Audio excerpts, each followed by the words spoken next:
is a mystical place on Earth where time has no bearing, where nature and faith have merged to transform an entire kingdom into an earthly Shangri-La. The place is a living Eden called Bhutan.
Ensconced between Tibet and India lies a tiny Buddhist kingdom, a jewel in the crown of the Himalayas known as Bhutan. Its people call it Drukyul, the land of the Thunder Dragon. It is believed that protective gods and vengeful demons make their homes in towering, virgin peaks which reach 7,500 meters into the sky.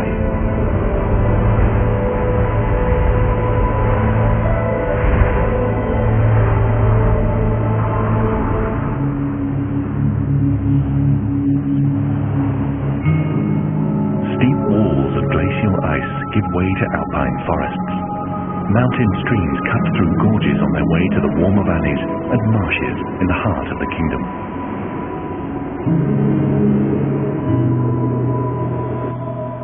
Here, like ancient hanging gardens, one landscape drops into the next before transforming once again, and finally descending to the untamed jungles and sun-kissed grasslands of the southern plains. Arctic cold and tropical heat almost collide within a distance of just 160 kilometers.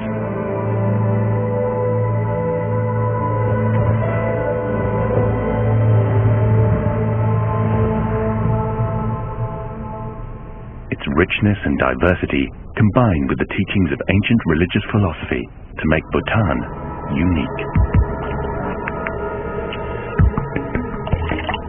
Buddhism reached Bhutan by the 9th century, and its legacy has imbued itself throughout the kingdom, not only as a religion, but as a way of life. It has cultivated a widespread appreciation for the beauty of the natural world in every size, shape, and color.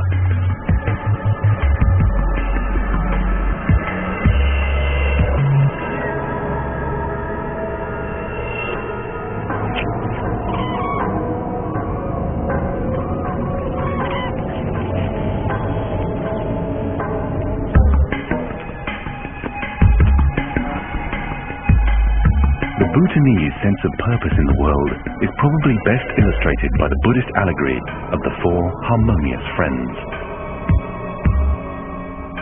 Every Bhutanese man, woman, and child knows it by heart.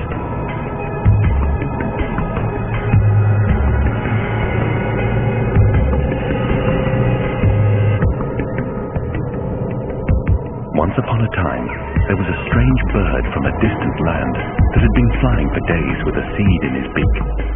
After such a long journey, he dropped the seed, too exhausted to eat it.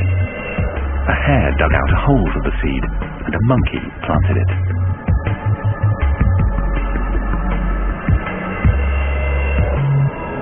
An elephant then stood over the young seedling, watering it and protecting it from the midday sun.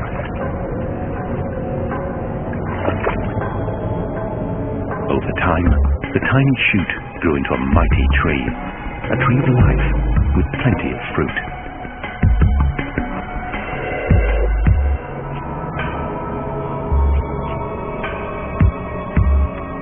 It's an idea of harmony that resonates across a land where myth and legend cannot be separated from the landscape itself.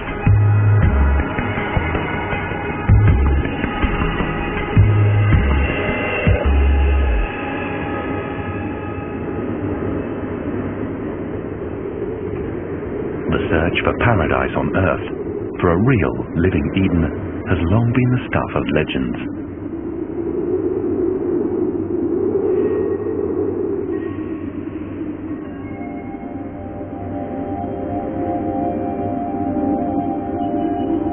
When 17th century missionaries returned from the East, they told fascinating tales of a mythic Eden, a place of enlightenment, peace, and a carefree existence hidden deep within the Himalayas. They called this magical Eden Shangri-La. Buddhists have another name for this place of peace. They call it Shambhala.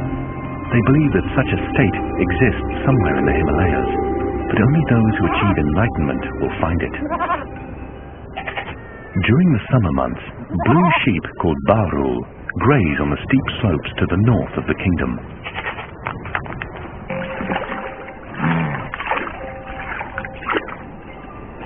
As a living Eden, the Bhutanese people strive to live in harmony with the elements and the wildlife which surrounds them.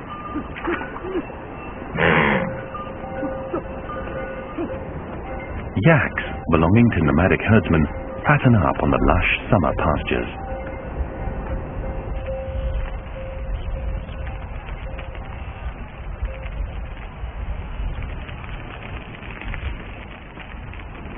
Most of Bhutan's population still work as farmers or herdsmen, so their intimate connection to the ever-changing seasons remains steadfast.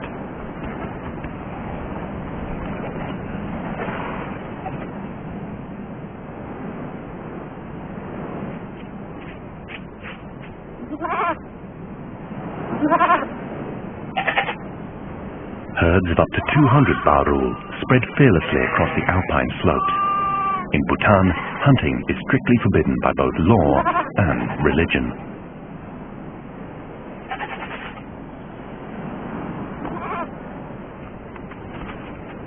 The Barul have few natural predators to fear, but one does pose a threat. Because of scarceness of food and the harshness of these high-altitude slopes, it is rarely seen.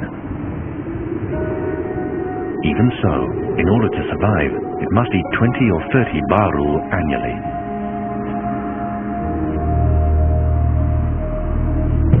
The elusive snow leopard passes from myth into reality as easily as it crosses the shifting snowline where it lives.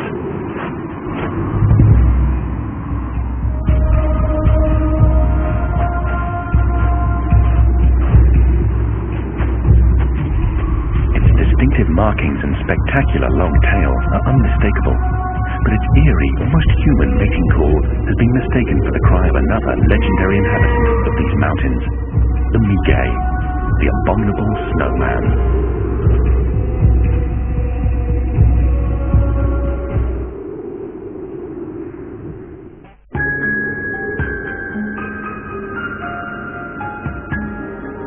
Sacred shrines dot this rugged landscape as constant reminders of another realm beyond the present world.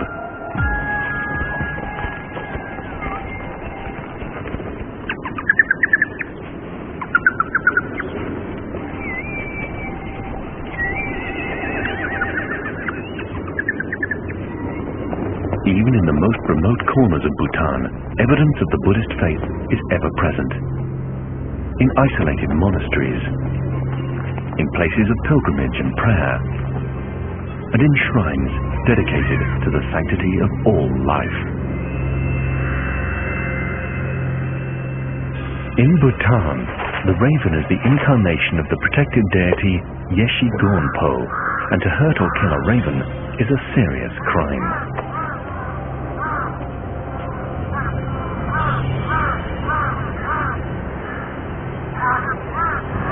Linked to the royal family through the raven crown worn by the first Bhutanese kings, it is not surprising that the monastery walls are common nesting sites for this most sacred and revered of birds.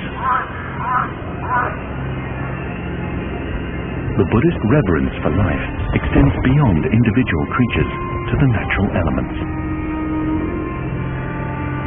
Fire, water, and air. Each is harnessed and celebrated in daily rituals. The wind gathers prayers written on great flags, known as wind horses, and distributes them across the kingdom. Water wheels turn drums containing sacred verses. Each revolution releases their power into the world. Fire burns juniper offerings to bring good weather.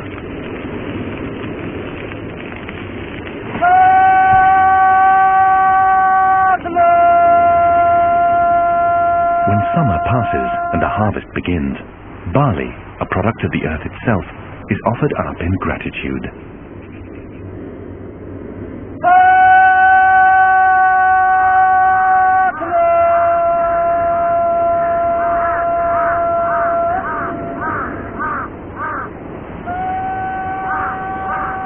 But of all these elements, water has the most dramatic influence on the kingdom. Between June and September, Bhutan experiences one of the greatest weather phenomena on Earth.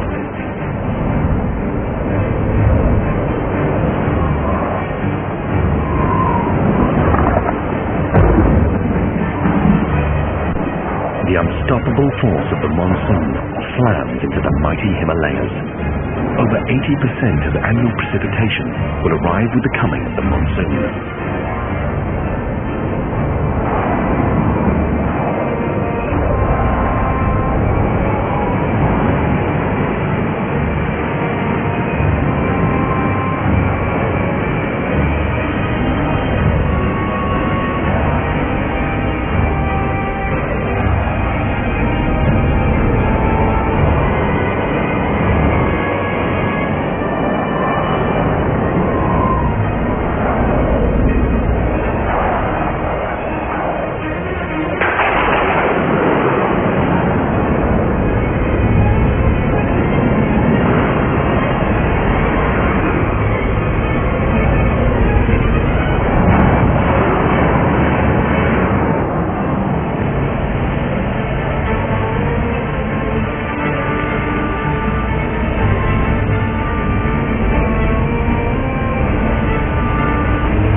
Up to 7.5 meters of rain descends on Bhutan annually, making this one of the wettest places on Earth.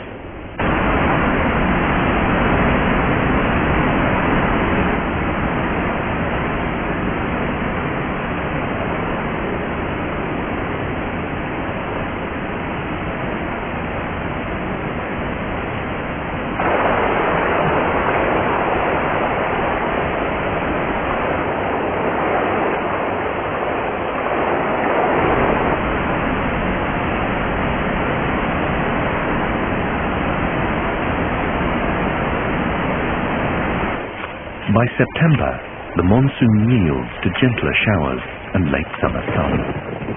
At 7,300 meters, clouds caress the summit of Mount Jomalari, sacred to the goddess Jomo, patroness to the natural world.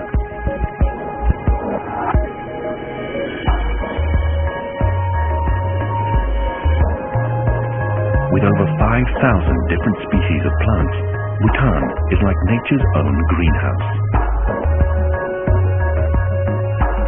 The floral canvas may seem strangely similar to the cultivated gardens of the West.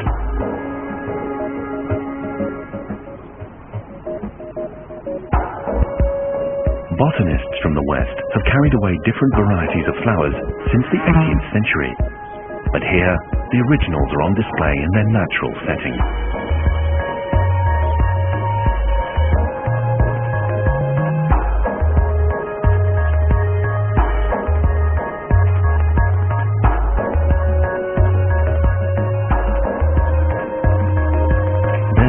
The Himalayan blue poppy, the national flower of Bhutan. It has come to symbolize the rarefied beauty of this Himalayan kingdom.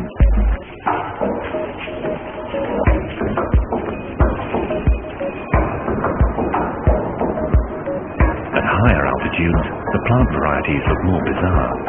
This strange-looking spike is actually a kind of rhubarb.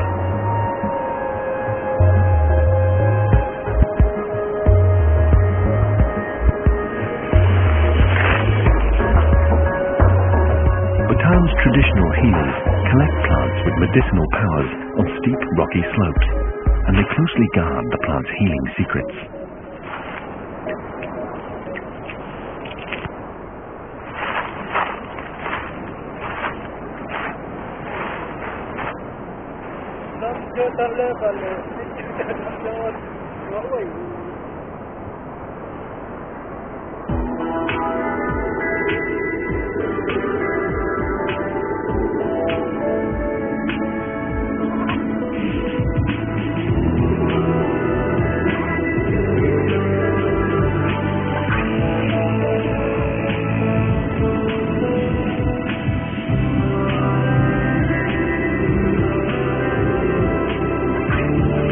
Once the monsoons have passed, the Baru bask in a time of plenty. But as the days shorten and winter looms on the horizon, they begin to eat with greater purpose. Over thousands of years, they have evolved to endure the frozen hardship of the Himalayan winter, and in order to survive, they must build up their fat reserves.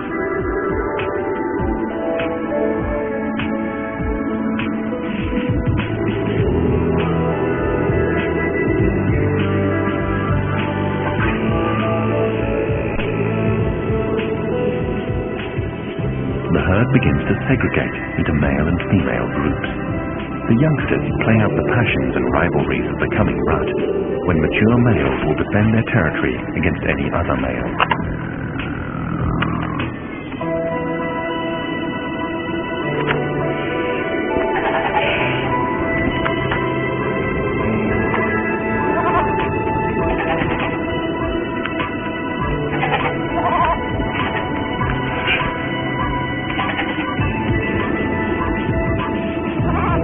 Rutting is a high-stakes gamble, where the winner takes all, and the loser, sometimes injured by the contest, may not survive through the winter.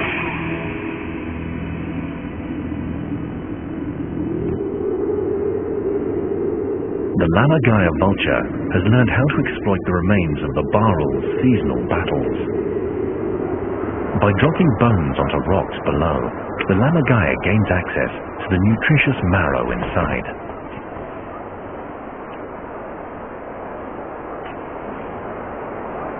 According to Buddhist custom, such rocky outcrops can also serve as places to honor a person's body after their death. By leaving their now worthless earthly remains to the birds, the deceased offers a gift of sustenance to another creature in the never-ending cycle of life and death.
As the summer ends, the nomads prepare to leave the colder corners of Bhutan and descend into the warmer, sheltered valleys below.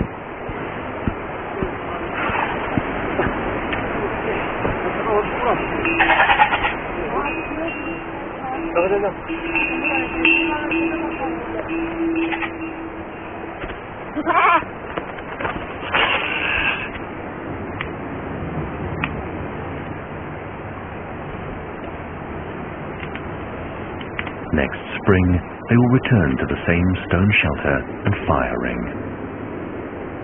But for now, the valleys are left to the Barul.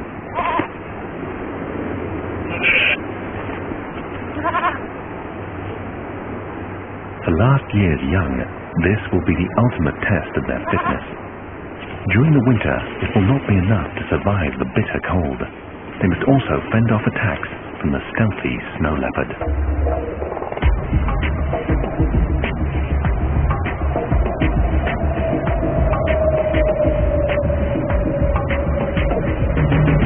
The snow leopard accompanies the snow line as it moves down from the peaks and into the valleys.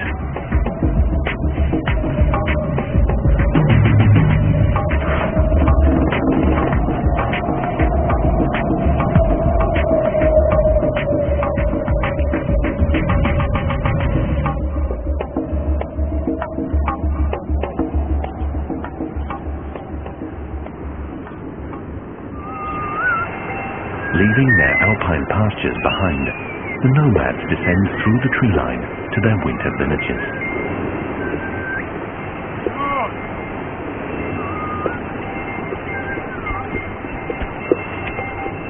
As the temperatures drop, red pandas consume about 30% of their weight daily. In addition to their usual diet of bamboo, they gorge on high-energy berries.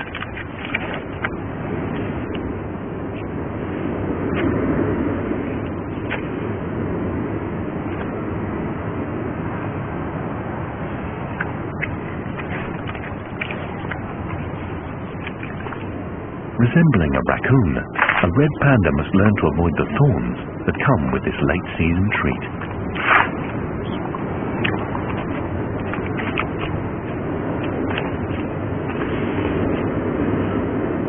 Change sweeps across the entire kingdom of Bhutan. With the exception of the marmots, who hibernate, and the hardy Barul, everybody heads south, following the torrents of water off the high ground.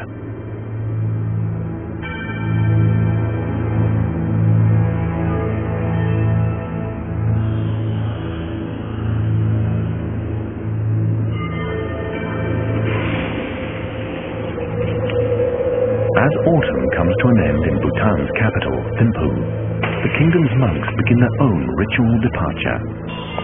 Each year, they leave their summer monastery for winter quarters in the valley below.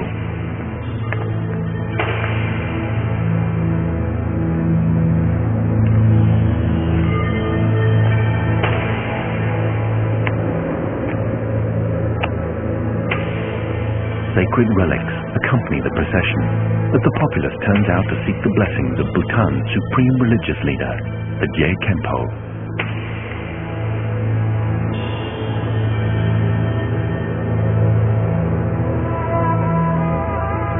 The date for this human migration is set according to a special Buddhist calendar, and as if following the same calendar, black-necked cranes, which are summited high in Tibet, begin their own epic journey to the south.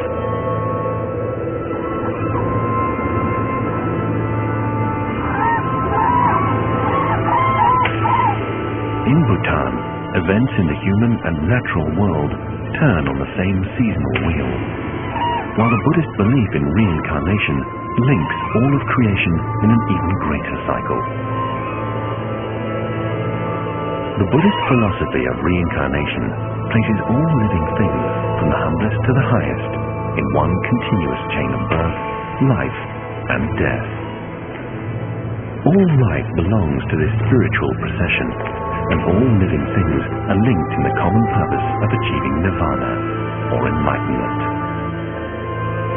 Showing compassion and loving kindness for all living things, whether sublime or abject, is thought to cultivate a greater sense of connection with this world and enlightenment in the next.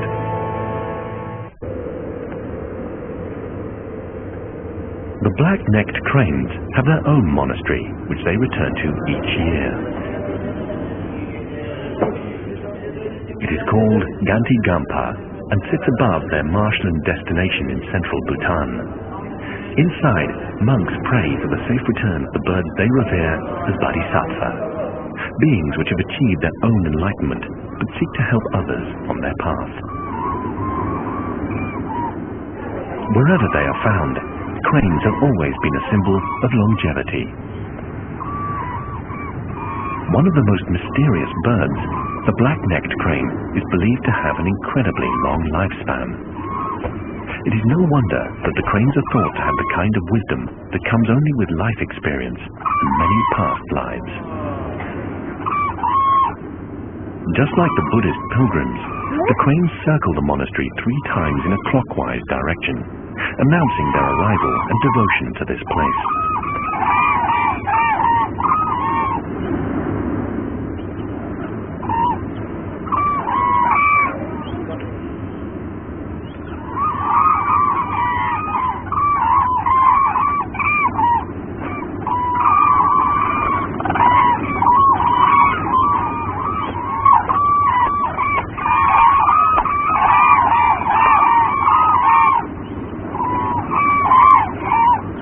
After their long journey, the cranes begin a ritual dance. They throw clumps of mud to one another in a mysterious ceremony that seems to reaffirm their lifelong bond.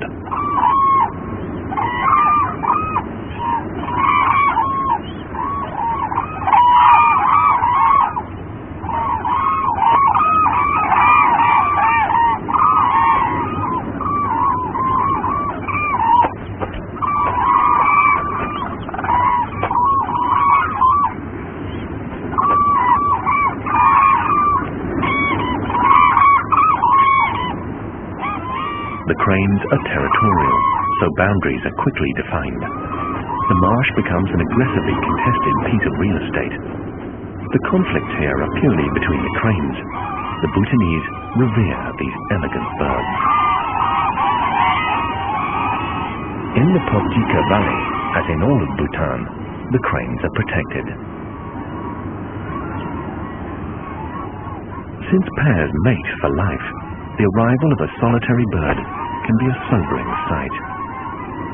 In this peaceful community, the crane is held in the highest esteem.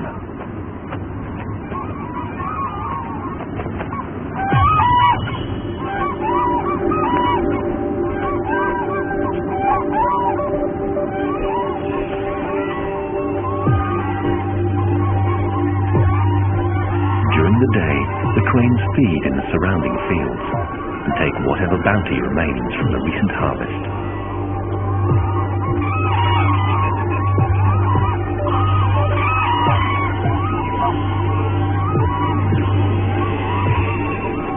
Each night, these ethereal birds return to the safety of the marsh beneath the protective walls of the monastery.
Here in central Bhutan, the winter frost has set in.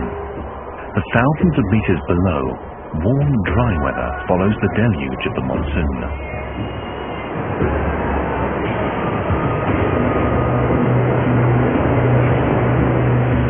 On the wide riverbanks and in the plains and jungles of Bhutan's southern border, the fable of the four harmonious friends comes to life.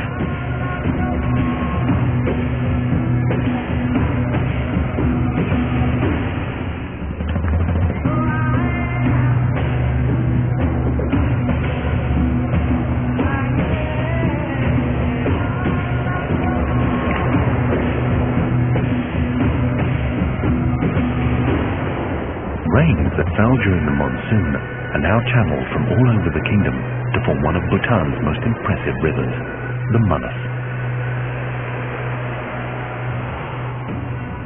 The Manas gives both its name and nature to the surrounding region.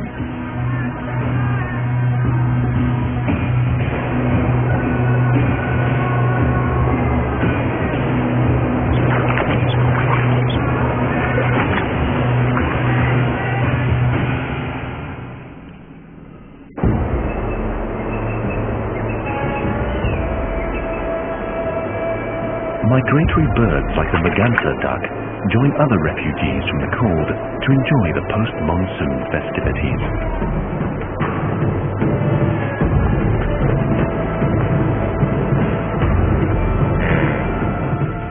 This is one of the last strongholds of the pure-blood Asiatic buffalo.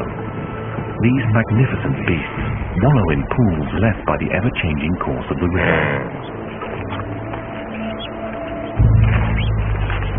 Indian otters take a shortcut across boulders washed down by the monsoon floods. These rocky splits make up part of the dynamic and shifting landscape of Manas. Buddhism stresses the impermanence of all things. Here, the river gives life and takes it away. Nothing remains the same. The only constant is change. Cycles of creation and destruction bring new habitats, which in turn bring new life to this landscape of constant renewal.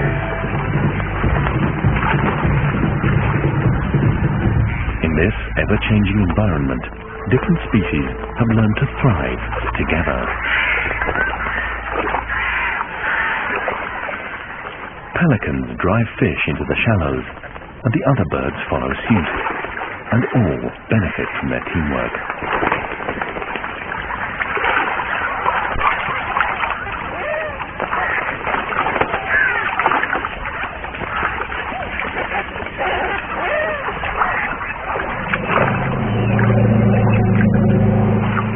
The flourishing range of life in the warm southern tropics of the kingdom makes it one of the richest ecosystems on Earth.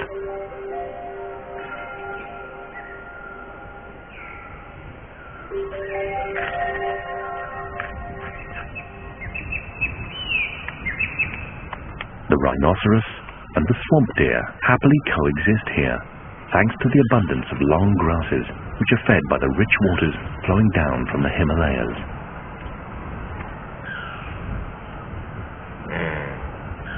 A buffalo weighing up to 1,200 kilograms has little to fear from a young tigress. But all show their respect to the rhino. In the dense grasses of Manas, surprise is a predator's most essential weapon. The tiger marks its territory and hunts alone. By targeting the fragile, diseased, weak, and old, the tiger enforces the laws of nature and ensures the survival of the fittest.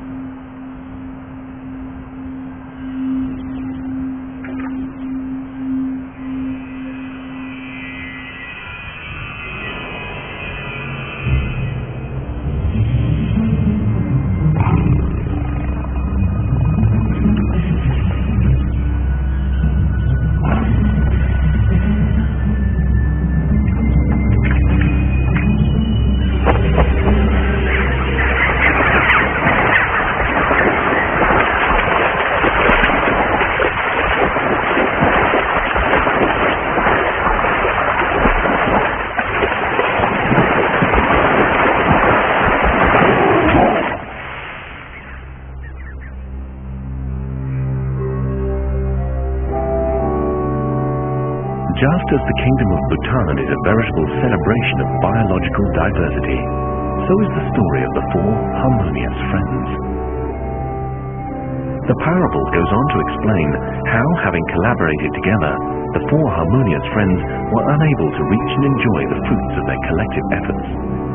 So they formed a pyramid, one animal standing upon the other, and were able to share in the sweet rewards of their labors.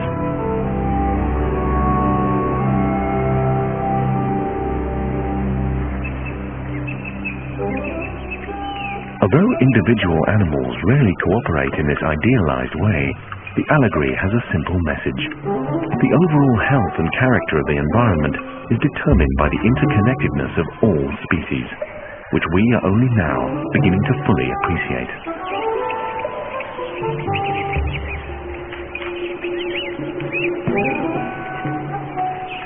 Bhutan is home to many exotic creatures, including this rare golden langur.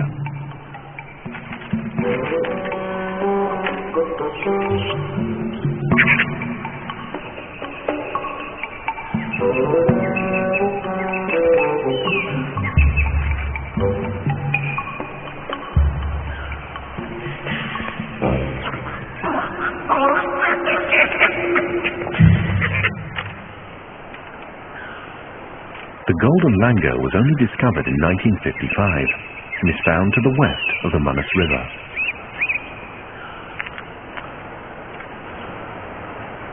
Being rare means flirting with extinction, and this beautiful monkey walks that high and dangerous tightrope.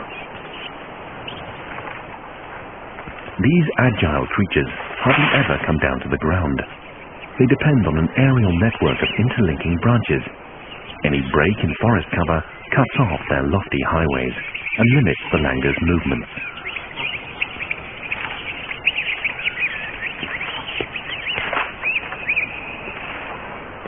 From the moment of their birth, they spend most of their life high in the canopy.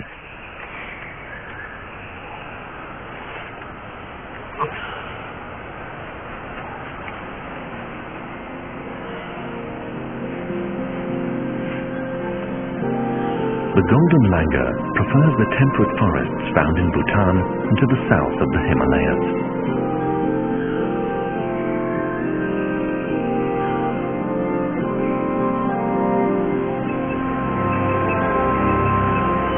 Neither the golden langur nor its cousin the capped langur can swim.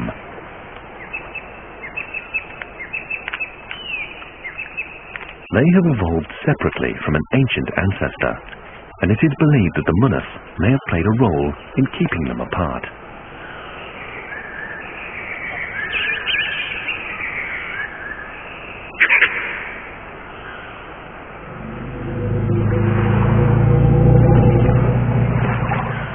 But the river presents no obstacles to the Asiatic elephant. Family groups continually crisscross the Manas in search of fields where they can graze at their leisure.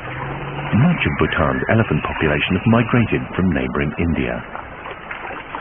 They come in the summer months to escape the heat of the plains to the south and to take advantage of naturally occurring salt licks and rich grazing.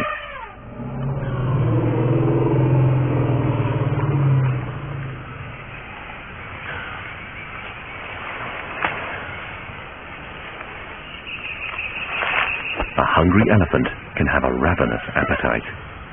They will knock entire trees down just to get at a few green shoots just out of their reach.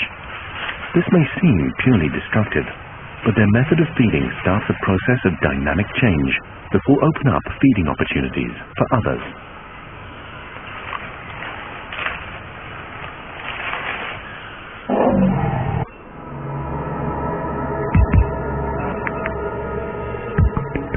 A rare and special resident of Manas, the hispid hare, spends the day resting and hiding from its many predators. He emerges to forage and feed when dusk provides protection.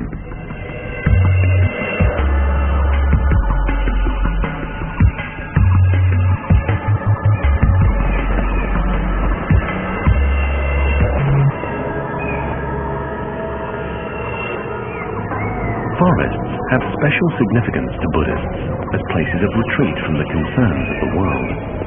It was in a forest, sitting beneath the Bo tree, that Buddha gained enlightenment.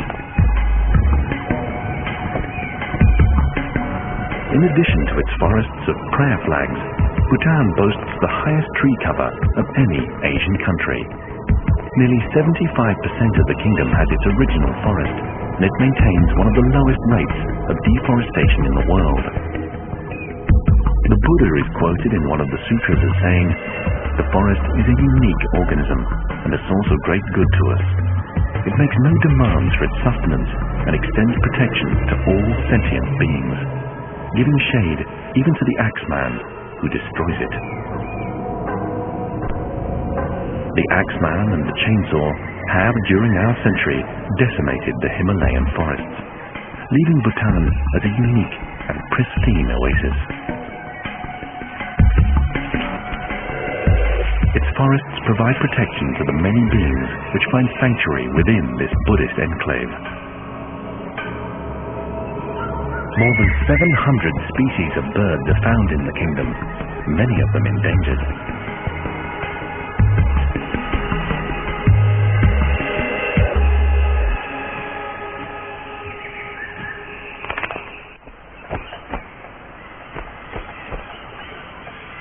These Bhutanese forests are home to several species of hornbill, which is quite exceptional.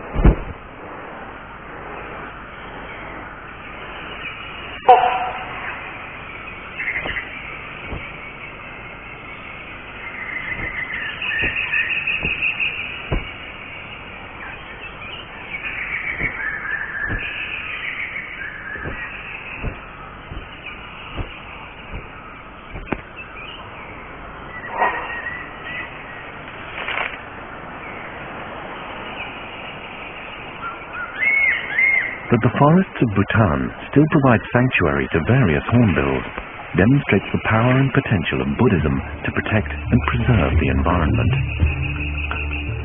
As finicky eaters, hornbills will only roost in healthy forests where they can find their favorite foods.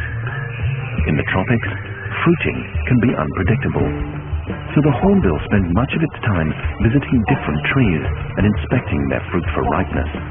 Too soon, and the fruit will be bitter. Too late, and it has become somebody else's feast. It will return for its meal when the time is right. For the hornbill, timing is everything.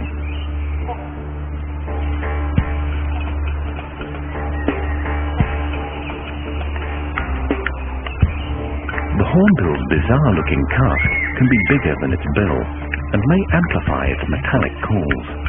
It may also help individuals identify each other. During their nesting period, the hornbill's domestic arrangements can be as wondrous as anything found in nature. The female hornbill encloses herself in a hollow tree with mud, leaving only a small hole so the male can pass food to her and her growing chicks.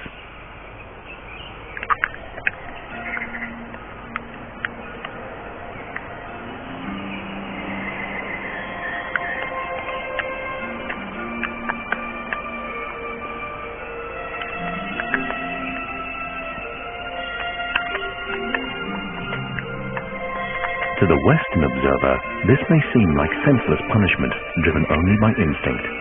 But to the Buddhist, this is a beautiful sacrifice meant to ensure the success of the next generation, reminiscent of the allegory of the four harmonious friends.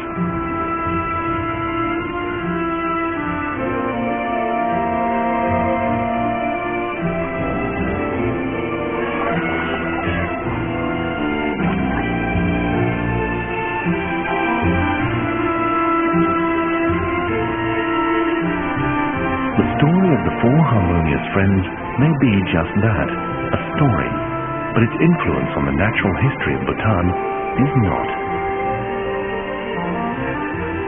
As hornbills fly into roost over Manas, the allegory, when seen through Buddhist eyes, takes on a life of its own.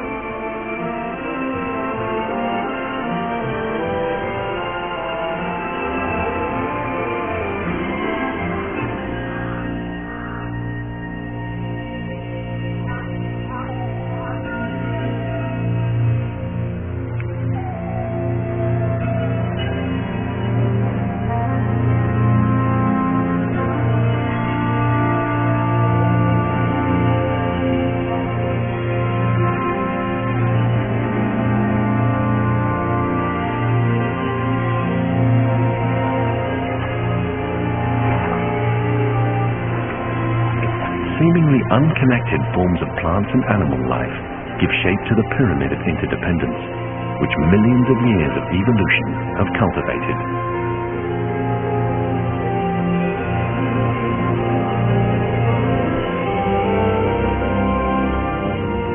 In the kingdom of the thunder dragon, the morning sun rises over the icy Himalayan home of the snow leopard.